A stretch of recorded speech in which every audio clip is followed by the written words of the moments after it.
Fernando Leal estamos ante un pensador que él mismo va persiguiendo los pensamientos, que nadie se los impone, que no sigue modas.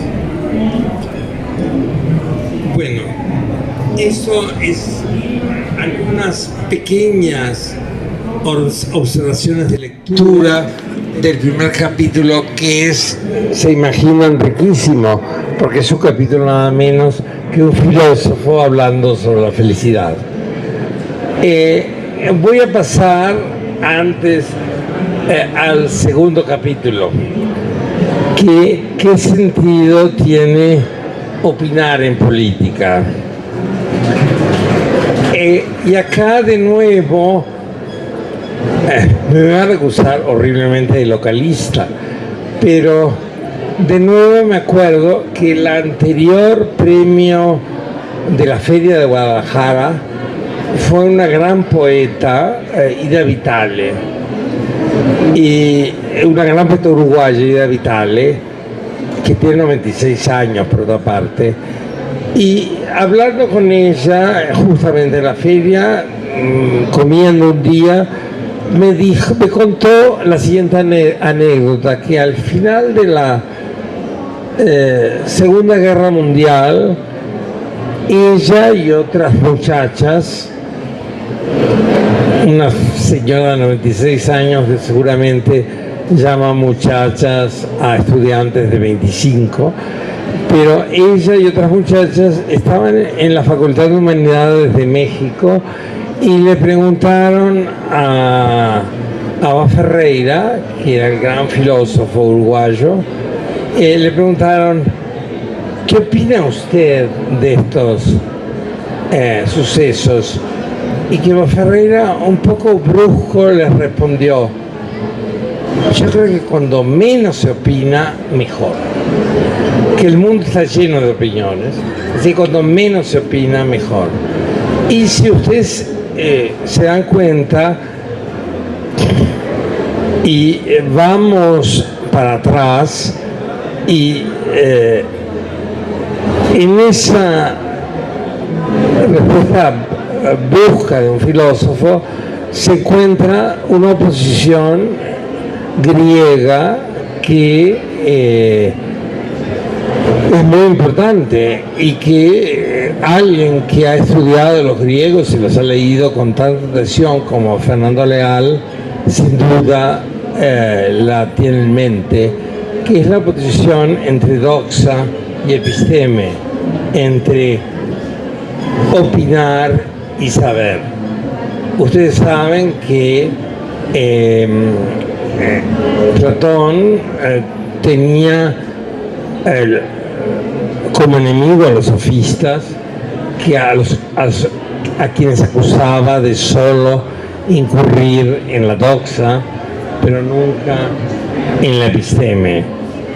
Y de alguna manera, en todo el capítulo magnífico por otra parte, me parece que sin nombrarla está la sombra de esa oposición entre doxa y episteme, entre opinar por opinar y saber. Yo aquí introduciría una distinción que me parece que es distinto opinar en privado que opinar en público. No recuerdo si en Platón está esta distinción, porque todavía los medios masivos de comunicación no eran tan fuertes, pero me parece importante cuando uno discute esto. Sin embargo, en este capítulo, que es excelente y que, como digo, de alguna manera encontré la sombra de esta oposición y una sana distancia a ese querer constantemente opinar, que es una de las adicciones favoritas de nuestra época. Cualquier cosa sucede y ya todo el mundo empieza a opinar. yo qué sé, si alguien habla de la mecánica cuántica, yo no sé por qué yo o mi vecina podemos decir algo. Sin embargo, acá hay una frase que no estoy totalmente de acuerdo con Fernando. Dice que, hablando de las opiniones políticas, dice: sospecho que mi desinterés es algo que al menos en buena parte comparto con la mayoría de la gente que vive en países tan grandes y poblados como este, en el que estamos, en el que me tocó vivir. Es difícil interesarse vivamente por la política, que es un conglomerado tan difuso de cosas, cuando se es una pieza tan pequeña del engranaje social.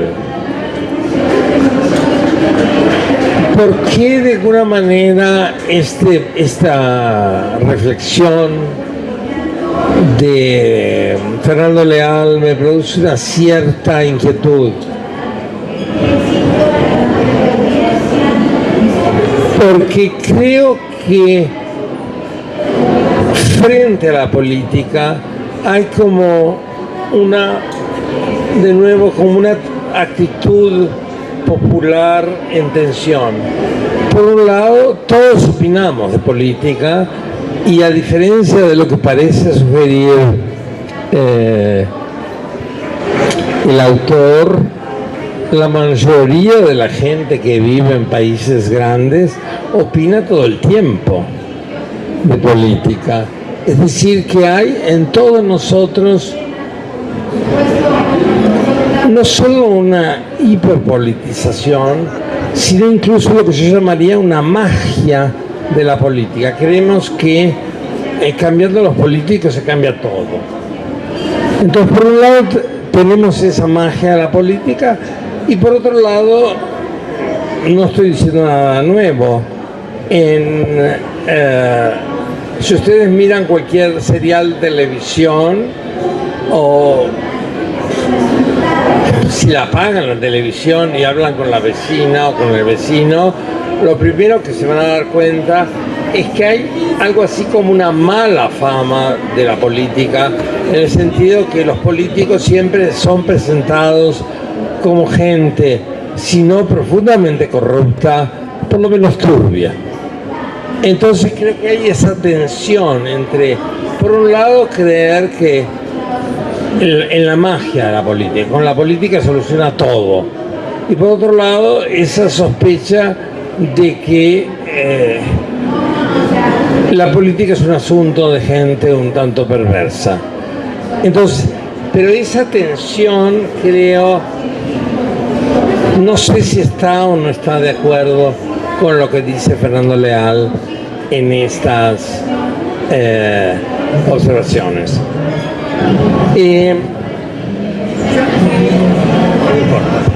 Yo aquí iba a pasar ya directamente al último capítulo, que es en algún sentido el más extraño del libro y que me parece que es un conjunto de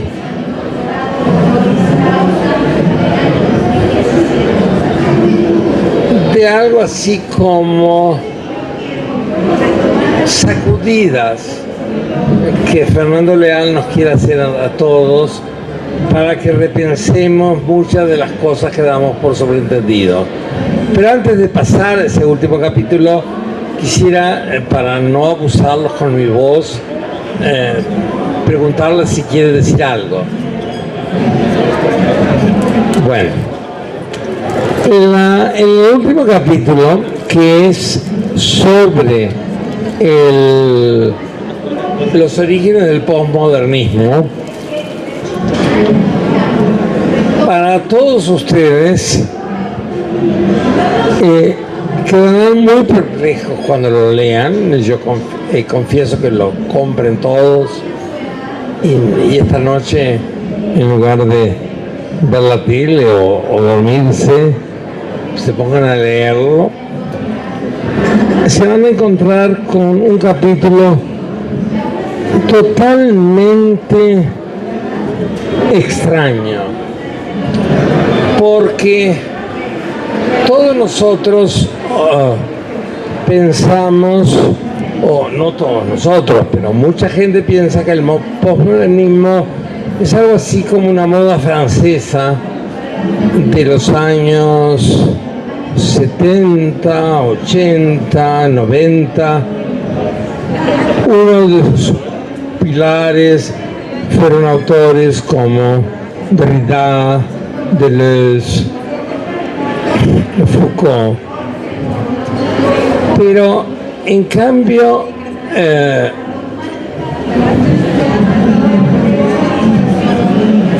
Fernando trata de ver que que esto no es tan superficial, que al parecer podría haber raíces del posmodernismo en autores mucho más lejanos.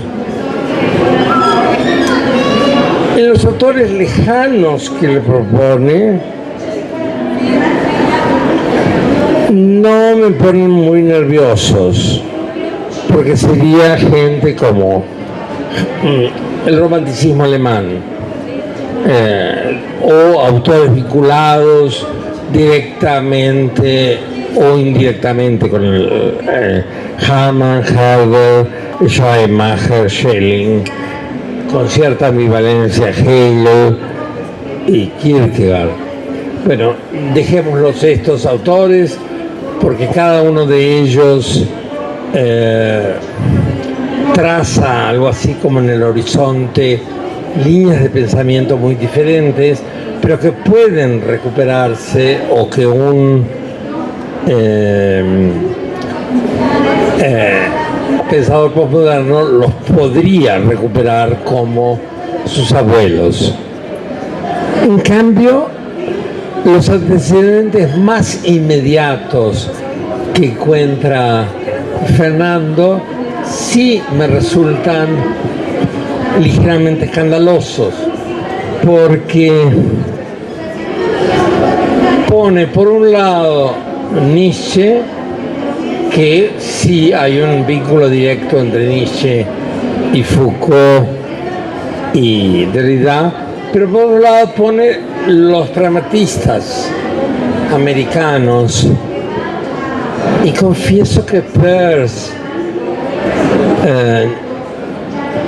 Dewey o James o Mead se hubieran sentido un poco o muy incómodos en este salón de baile. Pero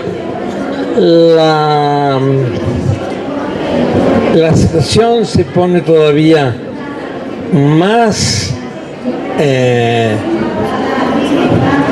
inquietante cuando introduce como agente del posmodernismo a autores como no solo los pragmatistas norteamericanos, sino un autor como Quine.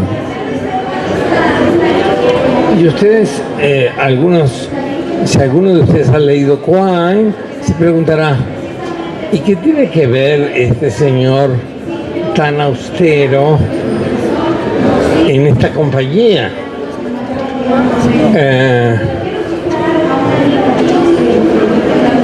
Bueno, en la compañía de los pragmatistas no, porque Quine tiene una deriva pragmatista.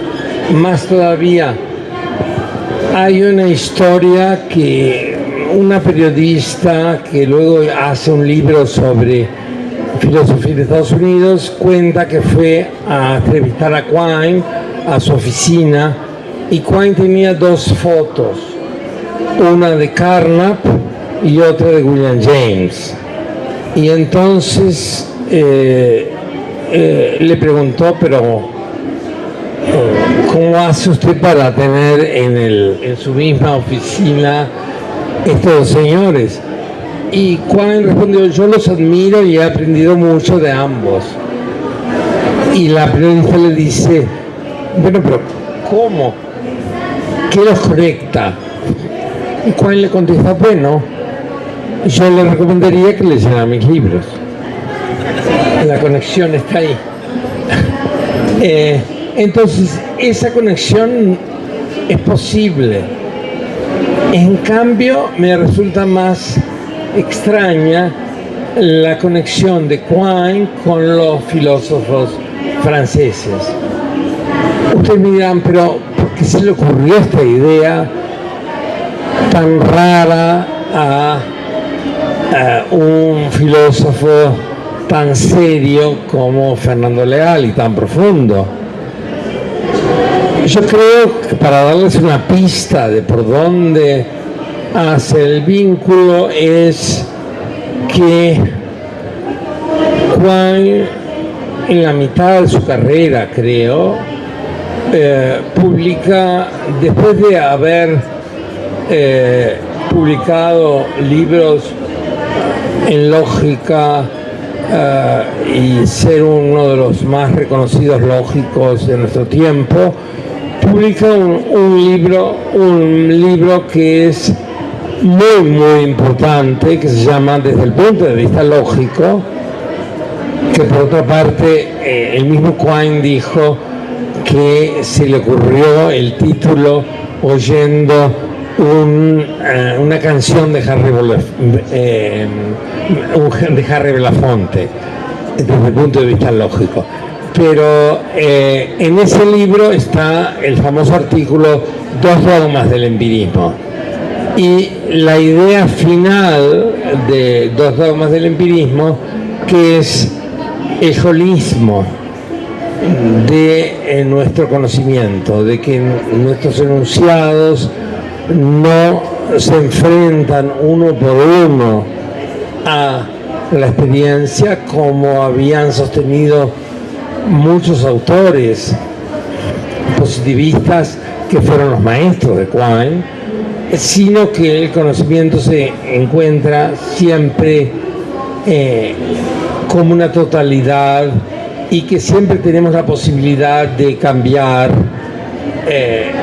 los enunciados de verdad, yendo desde los enunciados más superficiales a los enunciados más profundos. Sin embargo, no sé, quizás sea un cabezadura, pero no me convenció del todo. Es lo que menos me convenció de este libro admirable, pero quien me contradice me completa, así que acepto muy bien el desafío. No me convenció de que esta idea del holismo, que por otra parte tiendo a aceptar, necesariamente conduzca a algunos de los vicios o de los males que vinculamos con algunas teorías postmodernistas, porque no creo que en Quine haya nada parecido a algo así como un desprecio de la verdad o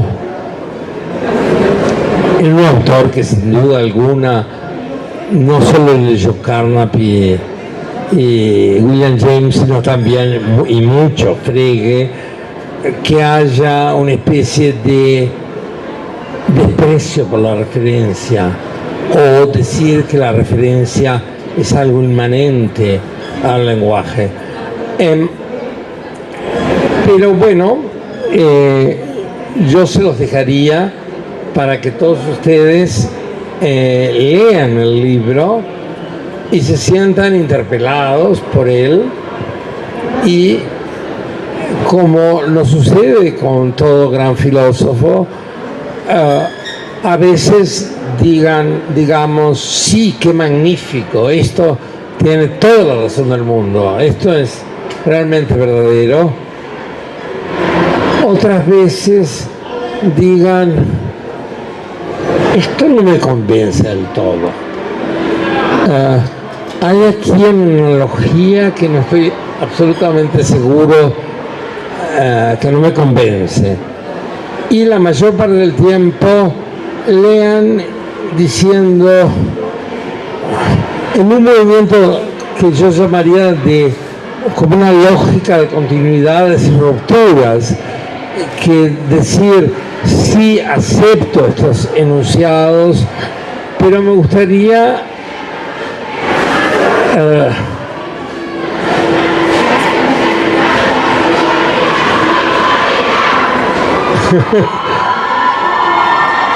pero me gustaría afinarlos un poco más, como Fernando Leal es un pensador infatigable, y más que infatigable, yo diría que además es incorregible.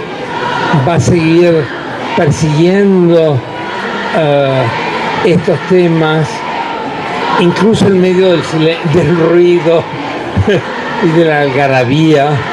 Él va a encontrar algún lugar para seguir pensando sus pensamientos.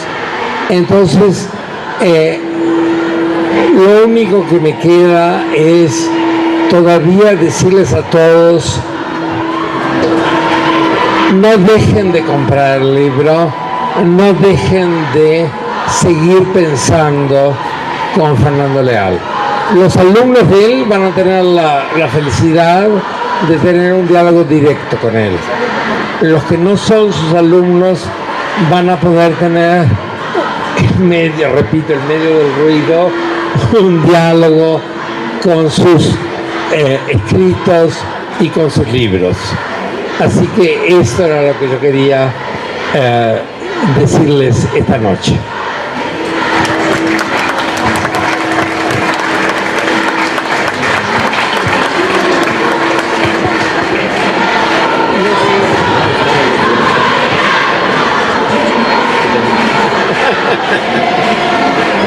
Bueno, en primer lugar quisiera agradecerle al doctor Carlos Pereda su estimulante presentación, y la verdad es que cuando expresa desacuerdo o perplejidad,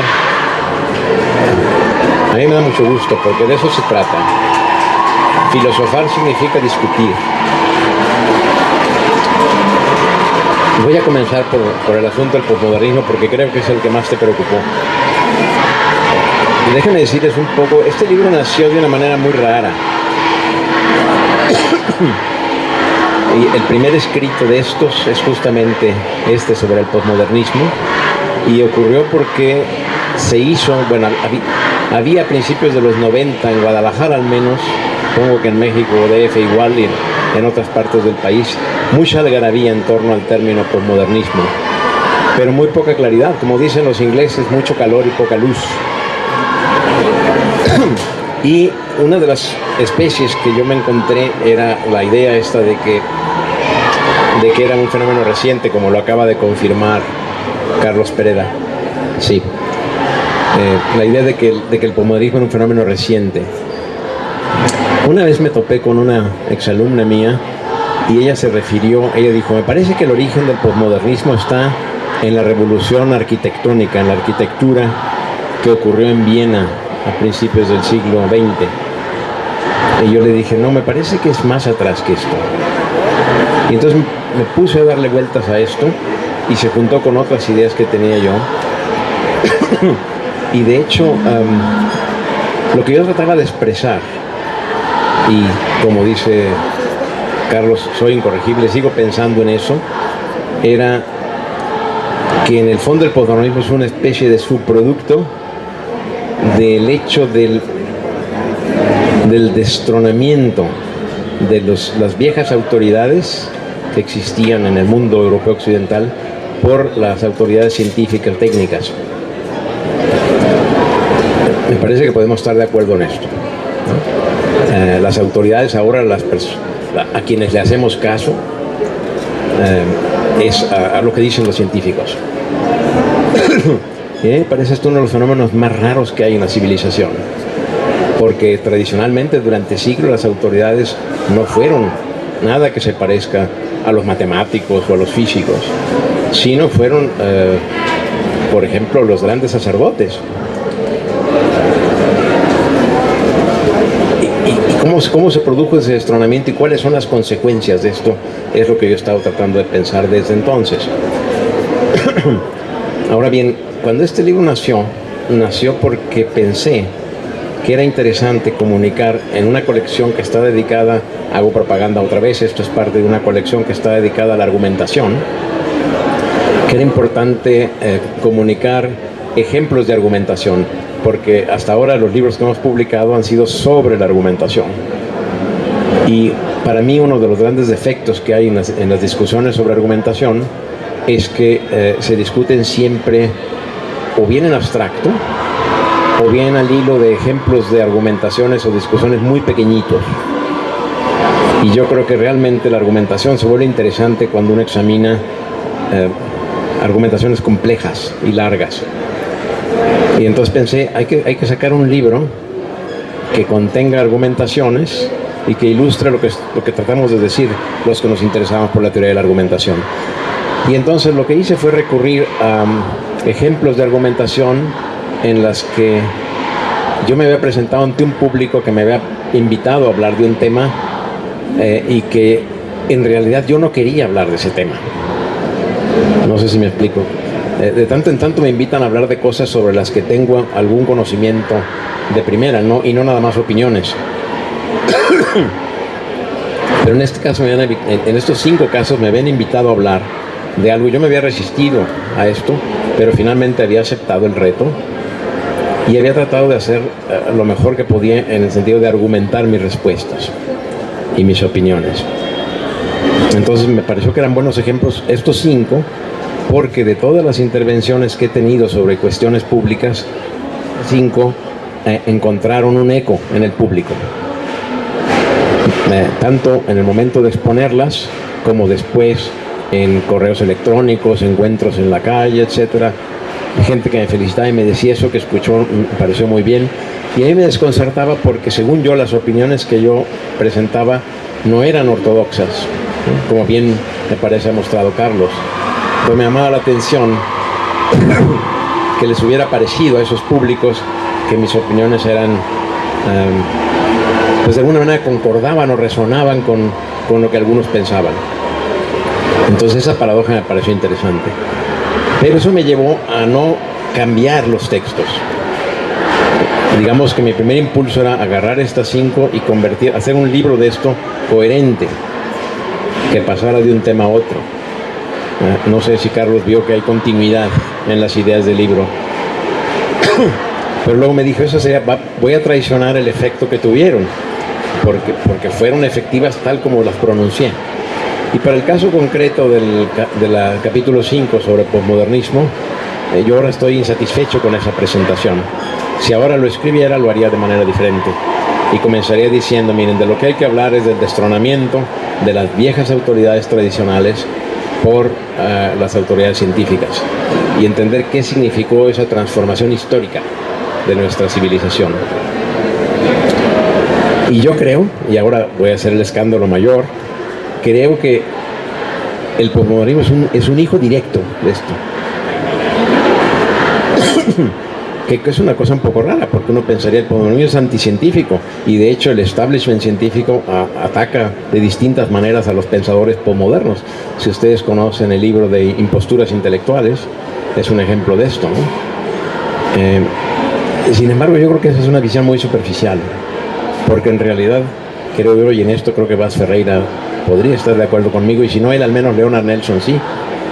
Yo creo que los posmodernos, digamos, más extremos, subjetivistas, personalistas, etcétera, comparten con los cientificistas los presupuestos muy importantes, y esos presupuestos son los que hay que atacar. Ahora, no voy a exponer esto aquí, no se preocupen, no voy a dar una conferencia sobre esto. Estoy además tratando de explicar que la exposición que está ahí es muy imperfecta a mis ojos, y habría que completar muchísimo más, y sin embargo sostendría que, aunque parezca rarísimo, Quine y Derrida son 2 ramas del mismo árbol. Claro, demostrar esto requeriría hacer un libro doxográfico que no voy a escribir. Bueno, eso con respecto al posmodernismo. Con respecto a lo que dijiste de que te parece a ti que en un país tan grande como México todas las personas opinan de política. Mira, en cierto modo, si tú quieres, fue una exageración decirlo como lo dije, pero lo que yo tenía en mente era el hecho de que la gente ordinaria, realmente, estoy hablando de personas que no están fuera de la universidad, que se encuentra uno todos los días, por ejemplo, personas de mi familia. Si les pregunta a uno algo de política, en general dicen, a mí que me interesa eso, ¿no? O sea, la vida real para la mayoría de las personas no tiene muy poco que ver con esto. Están preocupados por cosas más urgentes, si ustedes quieren. Entonces, o no opinan, o cuando opinan porque pues los obligan a opinar, ¿no? ¿Qué piensas tú, por ejemplo, del actual presidente? Y pues dicen algo. Pero si uno le sigue preguntando, dicen, cambiemos de tema, ¿no? Porque realmente no hay un interés profundo. Esto es lo que quise decir. No hay un interés profundo. Y a mí no me parece es un defecto. Entonces, bueno, tal vez exageré un poco al decir que no opinaban, pero eso es lo que yo quería decir. No se detenían en la opinión, no la elaboraban. Encontrar a una persona no académica que esté dispuesta a elaborar sus opiniones políticas, en mi experiencia es algo rarísimo. Claro, en la universidad y eso, por supuesto, pero es un mundo muy pequeño. Y aún me atrevería a pensar que ocurre la abundancia de opinión política en ciencias sociales, en humanidades, no sé si tanto, por ejemplo, en ingeniería. En fin, eso es lo que yo quería decir. Y con respecto a lo que preguntaste del primer capítulo, por supuesto que esa oposición entre felicidad individual y felicidad colectiva es una falsa dicotomía, pero no la inventé yo, y yo ahí no la hago mía. Digo, esta es la opinión de los filósofos. Unos filósofos opinan esto y otros filósofos, creyendo o pensando que están contradiciendo los primeros, proponen una felicidad colectiva. Y realmente yo cito esto nada más para decir, esto es el tipo de cosas que los filósofos dicen cuando quieren hablar de la felicidad. Y lo que yo trato de sostener en ese capítulo es que están bien equivocados, que la felicidad no tiene nada que ver. Ahora paso a la idea esa que dices maravillosa. En esencia, yo lo que estoy diciendo en este primer capítulo es que la gente, a ver, lo voy a poner de esta manera: los seres humanos somos mamíferos, más que otra cosa. Y si ustedes se fijan en los mamíferos, ¿cuál es la actividad más frecuente que encuentran en ellos? Es que se enciman unos con otros, se apapachan. Y yo creo que los seres humanos somos así. Necesitamos, para poder sentirnos bien, para poder ser felices, el continuo apapachamiento. Y ese se da en la familia. Porque yo no ando apapachando a Carlos Pereda, Dios me libre. Y yo lo que quería decir es que me he encontrado una y otra vez con que cuando la gente ordinaria, y otra vez no estoy hablando de los universitarios, mucho menos de los filósofos, les pregunta a uno por estas cosas, invariablemente hablan de la familia. Porque creo que tienen perfectamente claro que ese es el punto. Ahora, ¿significa eso que no hay familias terribles? No, no significa eso. Por eso es que cité a Tolstoy cuando dice, todas las familias felices son iguales. Y por eso no es interesante hablar de ellas. En cambio, cada familia infeliz es diferente a otra. Las maneras que tenemos para torturarnos son infinitas. Pero la manera que tenemos para hacernos felices es una sola. Eso es lo que yo quería decir. Y estas opiniones las cito yo en contraste, como diciendo, esto es lo que creo que pasa cuando los filósofos se pasan de listos y comienzan a hablar de cosas alejándose de cuál es el punto. Y por eso es que yo distinguía entre nuestros impulsos animales y nuestros impulsos espirituales. En nuestros impulsos animales, pues lo que queremos es ser felices. En nuestros impulsos espirituales lo que queremos es, por ejemplo, escribir libros de filosofía. Pero escribir un libro de filosofía no nos va a hacer felices. Si logramos tener una vida familiar armoniosa, es lo que vamos a lograr, y es todo lo que realmente quiero decir. Y me parece que lo que estoy ahí es defendiendo el sentido común frente al sentido muy poco común de los filósofos, psicólogos, economistas que hablan de esto. No sé si con esto digo algo que te interese. Bueno, pues muchas gracias. Creo que el tiempo es demasiado.